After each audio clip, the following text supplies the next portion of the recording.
For the latest in strategic affairs, subscribe to our YouTube channel. Click the bell icon for updates.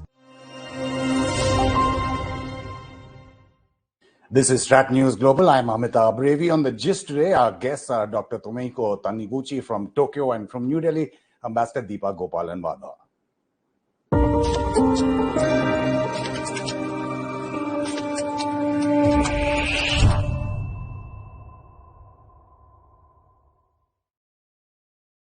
Professor Taniguchi in Tokyo, good to see you, sir. Missed you while you were here in Delhi, but good to see you online.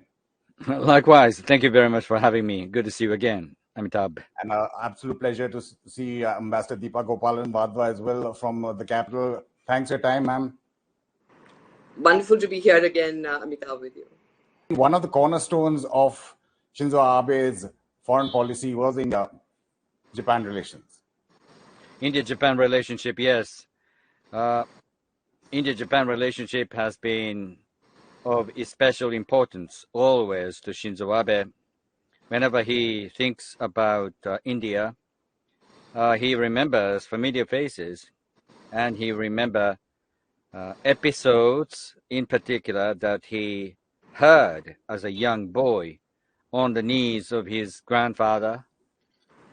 Nobusuke Kishi was his name, Prime Minister Kishi, in 1957. Visited Delhi and introduced by Premier Nehru to something like 40,000 of people in Delhi. And Shinzō Abe, a young boy, would hear those anecdotes straight from his grandfather. Partly helped by those episodes and partly helped also by the fact that Shinzō Abe was almost like a born strategic thinker. India meant a lot of things, but first and foremost, India meant for him as a strategic partner that is going to gain salience going forward. Ambassador Wadhwa, a lot has moved since Abe-san gave that 2007 Conference of Two Seas speech to the joint session of Parliament in Delhi. That's right. Prime Minister Abe really, I think, his contribution can never be forgotten in elevating the Japan-India relationship to what it is. And there are a lot of processes he put in place with that speech, which Professor Taniguchi would remember well, which have become irreversible. And that is what is important, because you put, you strengthen the relationship, you elevate it, but, this is really a relationship which will never turn back.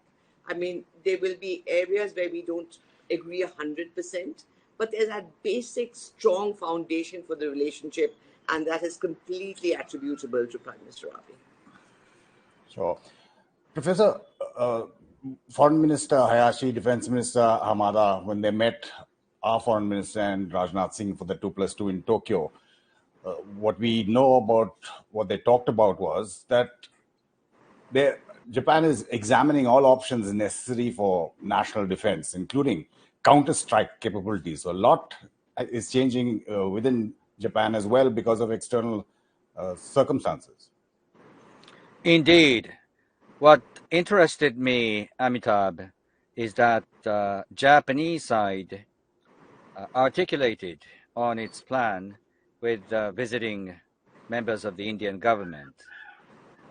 They did not necessarily have to mention counter-strike capabilities over these 2+2 meetings, but the fact that they referred to the plan is something that it can take as a pledge you heard from the Tokyo government. And it was a message as much as one also to Tokyo or Japanese audience. Look at us, listen to us. We're making this pledge to visiting members of the Indian government. So there is no point, it is a point of no return. Tokyo is going to do this. Maybe not this year, maybe not next year, but over the next 5 years, Tokyo is going to equip itself with that capability, because China knows very well Japan has no such capability. And intermediate range missiles, Beijing is fully aware, neither Tokyo nor the United States has that capacity, whereas China is constantly increasing the number of intermediate range missiles, as well as nuclear warheads that should be installed on those missiles. Ambassador Wadhwa, aggressive China is forcing Japan to increase its defense budget as well. I mean, like Professor is saying, it may not happen this year or the year after that, but it is in progress. Yes, indeed. We've been hearing about this. We have Prime Minister Kishida now, who for a while has been talking about the importance of increasing the defense budget. As you know, there's a self-imposed restraint that Japan imposed upon itself of 1%, of being under 1% of GDP. And the talk of, if that is increased, any increase will be really huge. And I was reading somewhere that if that increases from under 1% to under 2%, then Japan will move from position 9 in terms of defense expenditure to position 3 after the US and China. So this is a very significant statement. And as Professor Taniguchi says, I am really quite, what should one say, I'm struck by the platform that was used to go public on two things, both the counterattack capability plus the increase in the budget. And, it was told to an Indian, the joint meeting of the defense and the foreign ministers. I mean, there's a message going out, of course, one to the Japanese people, but also to the world that, we face common challenges. So I really think, 5 years might seem a long time span, but I don't think really it is when you look back at things that can happen. And it's about time. I think perhaps even the alliance partners such as the US have been telling Japan to take on more responsibility of defending itself. So this all works out in one, the deterioration in the security environment, the other, what the US is saying, and really Japanese taking on more of its own responsibilities. So I think this works well. And I tell you, in the fact that the statement was made at the 2+2 meeting also talks about the trust between India and Japan. That, India is a very trusted partner. Like both of you have pointed out, Professor Taniguchi, I mean, there's a lot of confluence in India and Japan's foreign policies, but we have independent foreign policies as well. Just one example I want you to give us your thoughts on, which is the Vostok military exercises that India sent its army to, where there's organized by Russia, but the PLA was also there. But because of Japanese concerns, we did not send a maritime component to that because of what's been happening in the Sea of Japan. That much has been well understood by the members of the Japanese government. I would be very much surprised if members of the Japanese Foreign Ministry did not say anything like that to Prime Minister Kishi or Ministers of Foreign Affairs and Defense prior to their meeting with their counterparts, Ministers Jaishankar and Singh. So Tokyo was aware, I'm sure, the restraint the Indian government imposed upon their involvement in Vostok. In my understanding, India's presence in Vostok remained symbolic and no bigger than symbolism by sending 30-40 personnel in Indian Army to Vostok, if my understanding is correct. Ambassador Wadhwa, I mean, India is acutely aware of the dimensions that Tokyo would be objecting to. We've seen what happened in the maritime component was actually, I think, the Russians and the Chinese were exercising the northern, very close to the northern territories, the southern Kuril Islands, which are claimed by both Japan and Russia. But as the professor is pointing out, Ambassador, India acutely aware of Japan's sensitivities. No, absolutely. So, there's a very interesting, formulation in the joint statement, and all of us go by every word, particularly those of us who've been involved in this process. And it says frank and fruitful. So when you're talking about the relation, when we're looking at what is happening in the world, in our immediate neighborhood, in the wider neighborhood, and generally the security environment and the strategic environment, global environment, I'm sure we're talking completely, putting all our cards on the table and saying, where do we come from? Why do we do what we do? I've been part of some of those dialogues, not at the ministerial level at that point, the 2+2, but the level of our permanent secretaries. And I can tell you, when you two friends talk, you talk with complete openness and try to explain to the other, so that that element is there of understanding each other's positions. And I'm sure that is where it was here also. And there are a lot of references. I see references to Ukraine in both the statements. You find it both in the 2+2 statement, plus the readout, in fact, not the statement, the readout from the Japanese Foreign Office on the strategic dialogue between the foreign ministers. So obviously, all sorts of issues were on the table, all sorts of reservations both had. And this frank and fruitful, I think, is a good way to explain what happens in these talks. Professor, the defense component of our relationship, not just Malabar, Japan taking part in the Milan naval exercises as well, and we have a reciprocal military and logistics agreement, which is extremely critical as well. That's right. Despite the change of government on the Japanese side from Abe to Suga to Kishida, those components have been bigger in number, and I'm very much pleased to see that they're talking even about exchanges of views and personnel between the joint staffs of two nations, India and Japan.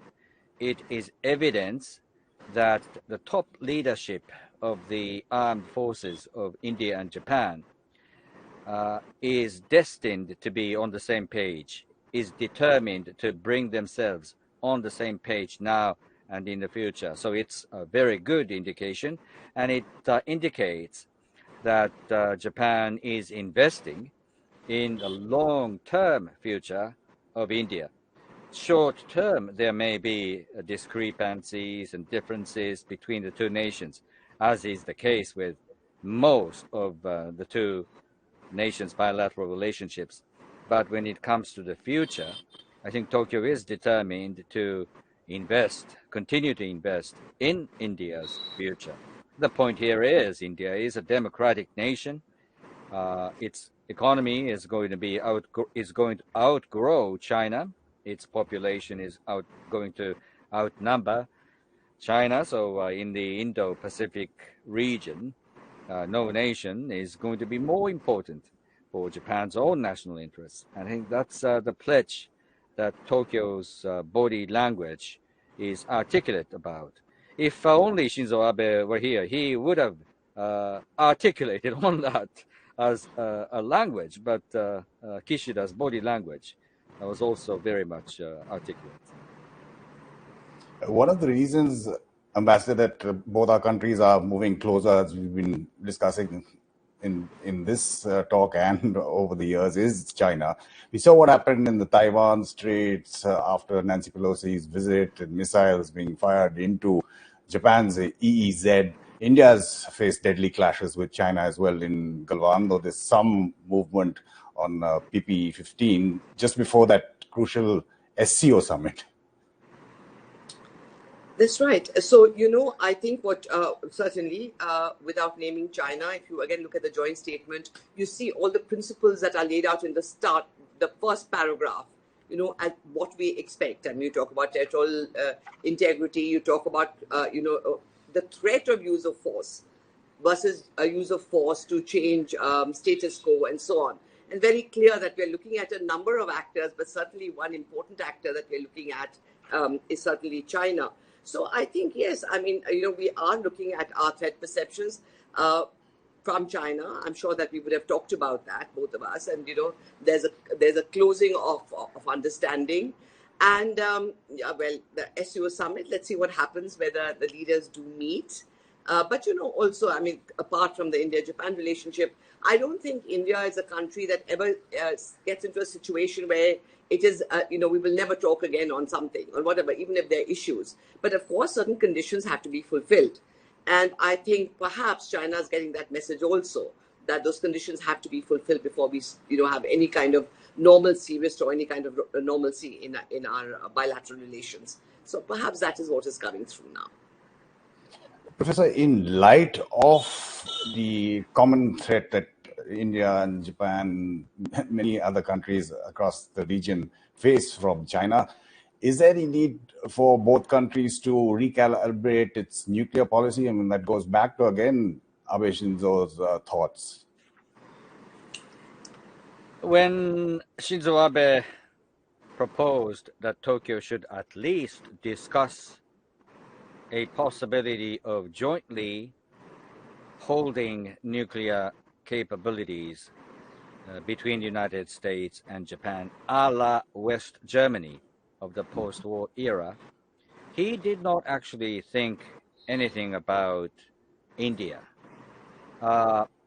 So in his mind, there was no chance for India and Japan to jointly develop nuclear strike capabilities. In fact, Japan is not willing to develop its own nuclear capacity. The thing that Shinzo Abe pushed forward as a point of discussion is to host U.S. nuclear capabilities on the soil of Japan under an arrangement some scholars call a dual key system. You get two keys, one in Japan and another, much more important actually, in the hands of the U.S. president. And that was an arrangement still being implemented in Europe, Germany, Italy, Turkey, Belgium, I remember. And I think that's something that Shinzo Abe proposed. Here, however, there is a resistance, clear resistance on the part of Kishida, because Prime Minister Kishida is from Hiroshima, and his constituency is Hiroshima. And there is a strong sense of allergy against anything nuclear in Hiroshima. My own hope is that Mr. Kishida is going to be like President Nixon going to China. You know what I mean? Especially because he is from Hiroshima, he could persuade those people of rationale that Japan should recalibrate its nuclear capabilities, not on its own by itself, but jointly with the United States. To merely discuss these issues, Amitabh, is going to work as an important signaling exercise towards China. And China is the only country that is increasing both intermediate range missiles and the nuclear warheads on those missiles. So, yeah. Master, considering Japan's history and experience with the nuclear weapons, how do you see that debate moving in terms of policy change? No, I completely agree with Professor Taniguchi. I mean, I think in a democracy, you have to carry people with you. Are the people of Japan ready for it? Any decision will really have to come from the people of Japan in a situation like this. There could be, one is people talk about development of nuclear weapons, and then there is a midway. But I think what Prime Minister Abe did was perhaps start a dialogue in the open forum, and to start to look at it.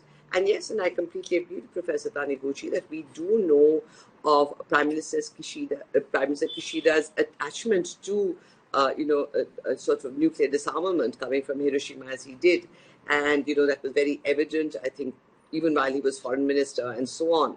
It's not going to be easy to do, but I think when you have North Korea now calling itself a irreversible nuclear weapons state, and what Professor said about China, maybe at some point of time you start discussing the possibilities. As I should also say, that India and Japan, we do have difference in positions, but we do have a dialogue which is on disarmament and and on non-proliferation. Where we also discuss our own doctrines, our own issues, and so on. So I'm sure these are issues also where we understand where the other comes from.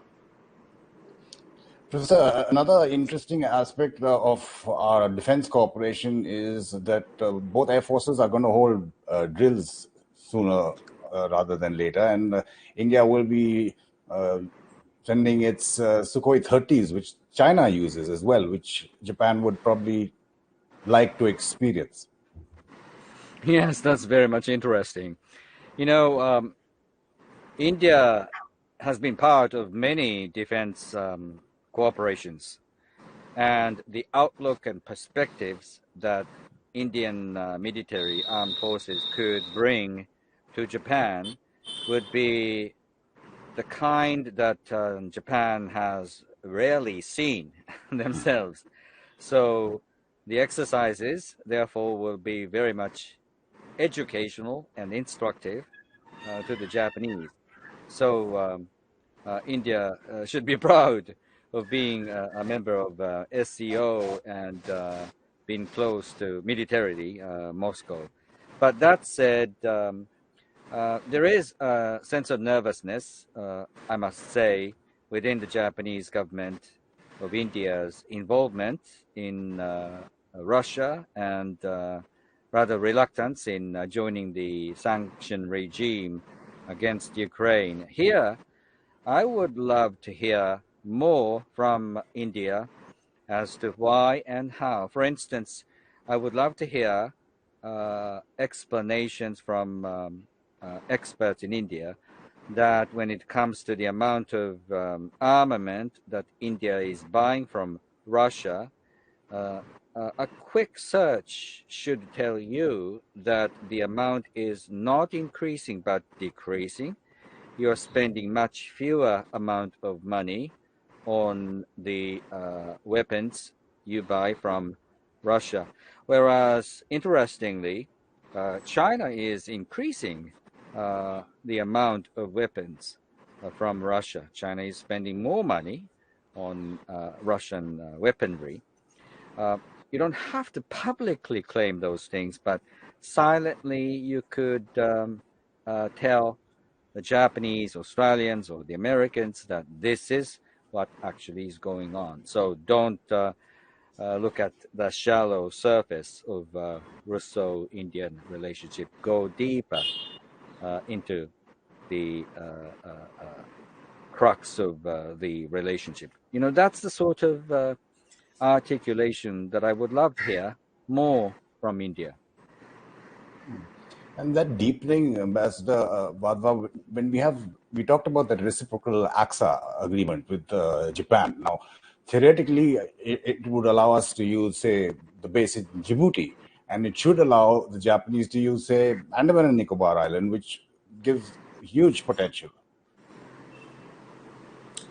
Well, I think eventually that is where we will get, but it'll be a process. It just entered into force this July, as you know, and I think it'll be a process. Right now, we're just talking about services, and I think it's we haven't gone to the detailing.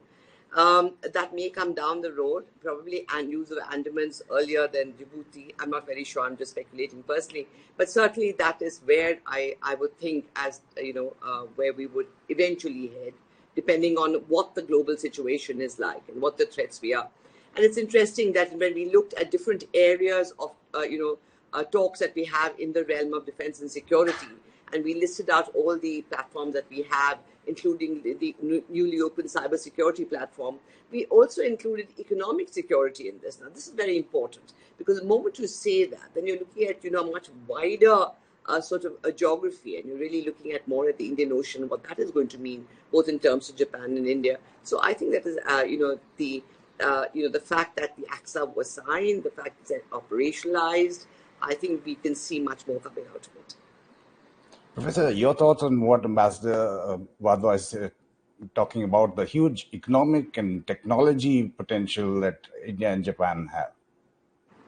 It's self-evident. It's truism almost. And Tokyo is fully aware that there is much to learn from elsewhere, from India, from other developed nations when it comes to technologies. There is no sense of hubris you can see in Tokyo. The opposite is the case. I think Tokyo is fully aware that there is ample room where they must do catch up with other nations. And if India could share its advanced knowledge on information technology and cyber warfare with Tokyo, Tokyo is going to be benefiting hugely from India. Master, in Los Angeles, the IPEF India has decided not to go into the trade area of it. Of late, we've been more interested in bilateral arrangements rather than multilateral economic ones, that is. But Piyush Goyal has mentioned a review of the India-Japan CEPA as well. Well, I think, the CEPA is quite apart from the Los Angeles meeting on the, I think the CEPA was between Japan and India was the first one, that sort of agreement that we signed with any OECD country. And, that entered into force, I think, in 2012 when I was there. And I think since much has happened and there has been talk of a review. So I think that is just in the normal course of, of things, not really linked with what has been happening otherwise. But certainly we have to see and make it work, because it hasn't worked to the potential and the hope that we had. That, it would, in terms of investments, yes, it has helped. In terms of the number of Japanese companies, Indian companies in Japan, to an extent, movement of, skilled personnel. But I think in trade, we have much more to do. So, now that we're talking about supply chain resilience initiative and so on, so probably we have to look and see what can we do to really make this work, and be substantive. So perhaps it's in that context. Professor, the Quad, India was there in Japan. We've just had the 2+2. Now there's strong indications that Prime Minister Modi will also travel for the state funeral of former Prime Minister Abe.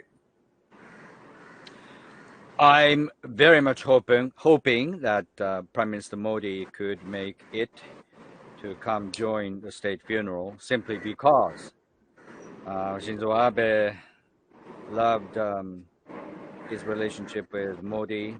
Shinzō Abe thought that Prime Minister Modi was among his soulmates, of which number was not so big, only few.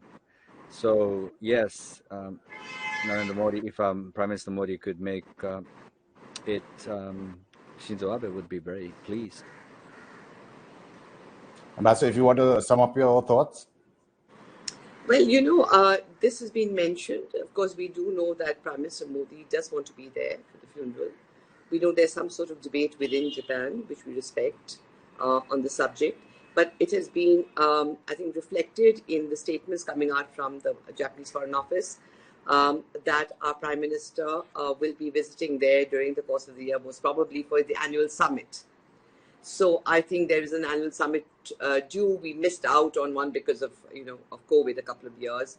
So it's possible that, both can be dovetailed. But, given the very special relationship that is shared, and sort of the emotions which came along with the relationship, it wasn't something which was just in terms of you looked at mutuality of interest and so on. It went beyond, and therefore I think Prime Minister Modi certainly would like to be there. Let's see how it plays out. Ambassador Deepa, Gopalan, Wadhwa, and Professor Taniguchi, thank you again for sharing your expertise and experience with us on StratNews Global. It's always to be with you too, and Ambassador Wadhwa's voice is somehow reassuring for me. It's always good to be with you, Ambassador Wadhwa. And Amitabh, thank you very much for having me. Thanks, you both. Thanks, Amitabh. It's wonderful always to be with Professor Taniguchi. Our relationship now goes back quite a long time, since the time I set foot in Japan. And he's been a very, very important source of, I think, for us also, reassurance of the importance of India in, Japan's foreign policy. It's great to have you, and, the openness with which you share your thoughts It's really wonderful. Thank you so much, Amitabh, for the opportunity. Pleasure ours, Ambassador and Professor. Thank you so much. And a message to all our viewers, you can follow our social media handles for the latest news and analysis of foreign policy, security, and international affairs from an Indian perspective. Do follow our Telegram channel. You will get updates whenever we post something on our website or on our YouTube channel. You can also help support us financially. There is a UPI QR code that will flash on your screen, and there's a link in the YouTube descriptor. This is the gist on StratNews Global. I'm Amitabh.